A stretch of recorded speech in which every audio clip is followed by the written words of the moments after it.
I didn't tell anyone about the photo. Not my friends, not my family, not even my therapist. Because the moment I tried to explain it in my head, it sounded wrong. Not impossible, just wrong. So I did what made sense at the time. I tried to regain control. The next night, I set up my laptop in the living room. I opened the camera app and left it recording while I slept, not to catch an intruder. I already knew no one was breaking in. I wanted to see myself. The house was quiet. No noises, no movement, just the soft hum of electronics and the sound of my own breathing from the bedroom down the hall. When I woke up, the first thing I did wasn't making coffee. It wasn't checking my phone. I went straight to the recording.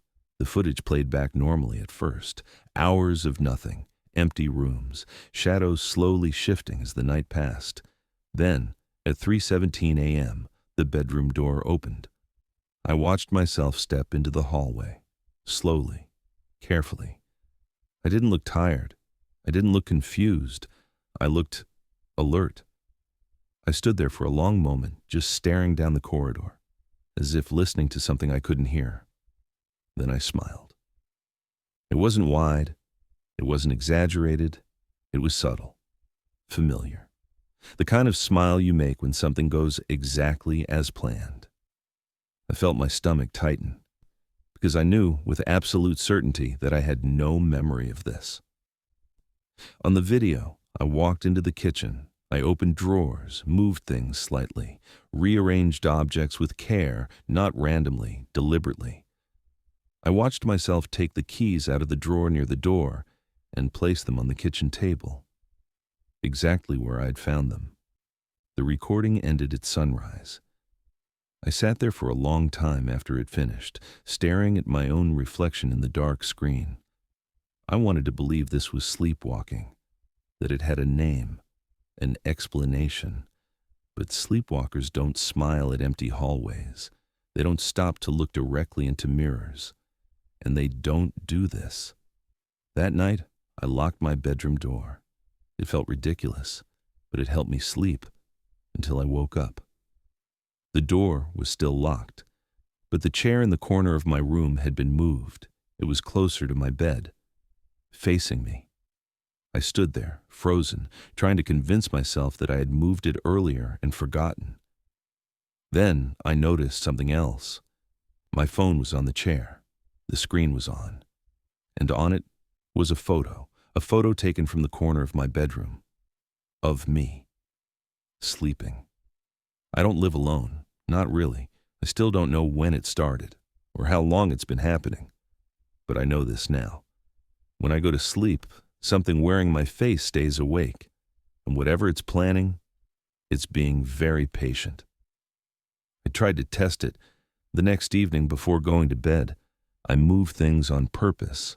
I placed the chair in the middle of the room, turned it slightly to the left. I memorized the angle. Then I took a photo. I whispered out loud, "This is how it is." It felt stupid, but I wanted to know if it was listening. When I woke up, the chair was still there.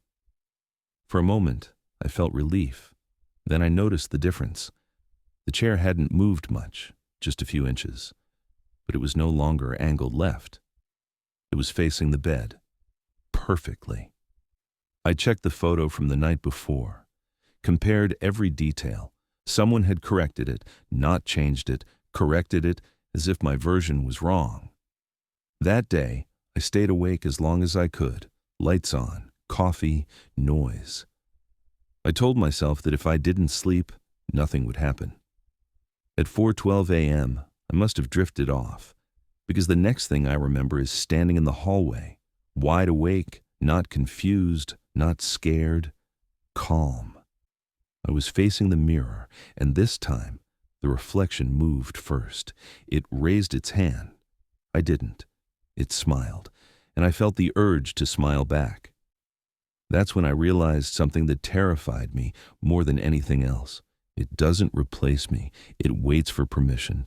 Every night it gets closer. Every mistake I make. Every moment I doubt my memory. It learns. Tonight, I'm writing this down instead of sleeping. The chair's back in the corner, the door's locked, but the mirror's covered. Because earlier, just for a second, I saw a handprint on the inside of the glass, facing outward. If you're hearing this, if any of this sounds familiar, please understand one thing.